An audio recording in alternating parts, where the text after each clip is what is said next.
Supreme court में assessment scheme के तहत मार्क्स देने के प्रस्ताव को मंजूरी मिलने के बाद केंद्रीय माध्यमिक शिक्षा बोर्ड सीबीएसई ने नया नोटिफिकेशन जारी किया है। शुक्रवार को सीबीएसई और आईसीएसई की शेष परीक्षाएं रद्द करने व उनकी मार्किंग स्कीम को लेकर चल रही सुनवाई में सुप्रीम कोर्ट ने सीबीएसई को नया नोटिफिकेशन जारी करने का आदेश दिया था।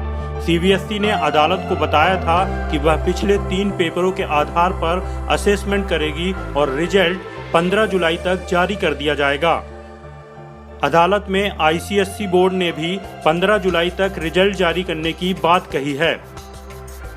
सीबीएसई ने अपने नए नोटिफिकेशन में कहा है कि विभिन्न राज्यों, सरकार की ओर से की गई अपील और आज की बदली परिस्थितियों के निम्नलिखित बातों का फैसला लिया गया है।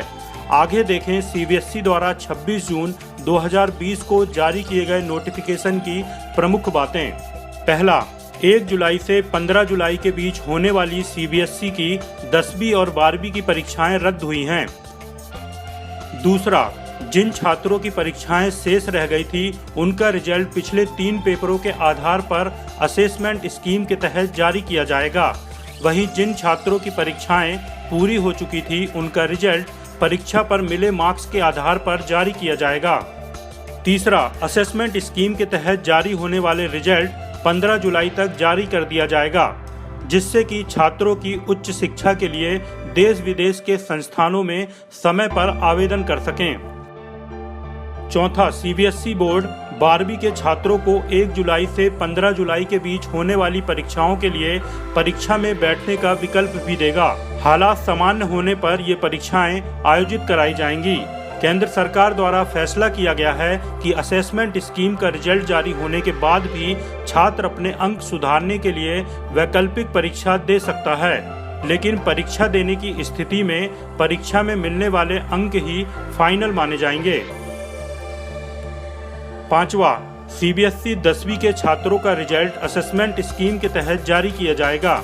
10वीं के छात्रों को आगे का परीक्षा विकल्प नहीं मिलेगा। असेसमेंट स्कीम के तहत मिलने वाले अंक ही फाइनल माने जाएंगे। छठवां, वही 12वीं कक्षा का असेसमेंट स्कीम के तहत जारी किए जाने वाला रिजल्ट भी उन छात्रों के लिए फाइनल रिजल्ट माना जाएगा जो परीक्षा का विकल्प नहीं चुनते हैं, जबकि परीक्षा का विकल्प चुनने वाले छात्रों का फाइनल रिजल्ट परीक्षा में मिलने वाले अंक को माना जाएगा। सातवां, जो छात्र 3 से अधिक पेपर दे चुके हैं उनका रिजल्ट पहले से दे चुके पेपर के एवरेज मार्क शेष पेपर के लिए दिए जाएंगे। आठवां, जिन छात्रों ने केवल 3 पेपर ही दिए हैं उनका रिजल्ट भी 3 पेपरों के एवरेज मार्क्स बाकी पेपर्स के हिसाब से दिए जाएंगे। 9वां, सीबीएसई 12वीं में ऐसे कम छात्र बचे हैं जिन्होंने केवल 1 या 2 पेपर दिए हैं, खासकर ऐसे छात्र दिल्ली के हैं। इन छात्रों का रिजल्ट उनके पेपर्स, इंटरनल असेसमेंट और प्रोजेक्ट रिपोर्ट के आधार पर दिए जाएंगे। 10वां, दिल्ली के इन कुछ छात्रों को भी असेसमेंट रिजल्ट के बाद परीक्षा में बैठने का विकल्प दिया जाएगा, बशर्ते उन्होंने परीक्षा का विकल्प रिजल्ट से पहले चुना हो।